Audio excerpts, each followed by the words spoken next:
Menga bitta qizni videosini tashlabsizlar. Aka, bu narsa do'ring deb, keyin videosini ko'rsam, u qiz gapiribdi, qisqacha qilib aytaman. Bolalar agar puli bo'lmasa, qizlarga naxuy kerak emas debdi.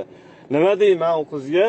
To'ppa-to'g'ri gapiribdi deyman. Sababi juda ham ko'p gapira olmaydigan qizlarning ichidagi narsani ochiqchasiga gapiribdi. Akalar, pulinglar bo'lmasa, sizlar nafaqat qizlarga kerak bo'lmaysizlar, balki eng yaqin insonlarga kerak bo'lsa, ota-onalarga kerak bo'lmaysizlar.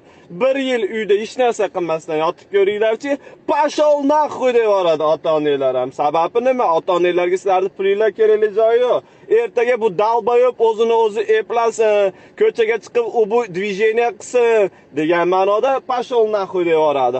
Oldi erkak kishilar uyga yoki g'origa mamont olib kelgan bo'lsa, hozir erkak kishilar uyga qog'oz olib keladi. Shunaqa qog'oz olib kelmasdan uyda nolib yotadigan dalboyoblar, aka bu narsa dvoring degan hezalar, dappalar ko'payib ketgani uchun qizlar o'zlari harakat qilishni boshlayapti. O'zlari pul topyapti akalar.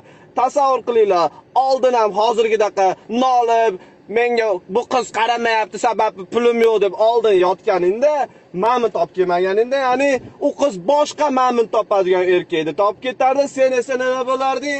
Ochlikdan o'lib ketarding. Ya'ni естественный отбор, tabiiy tanlanishdan o'ta olmasdan o'sha payti yo'q bo'lib ketarding. Lekin hozir afsus, unaqa narsa yo'q. Ochlikdan hech kim o'lmaydi, afsus. Sababi nimaga afsus deyapti? Shunaqa dalboyoblar dalcha yashayib turgani uchun nolib.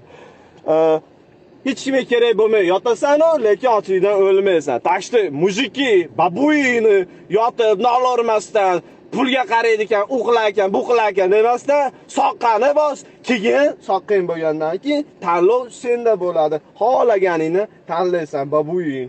U erkakning ishi emas, qiz bolalarga pulga qaraydigan, u bu deydigan. Harakatni qil, dalboyob jallab.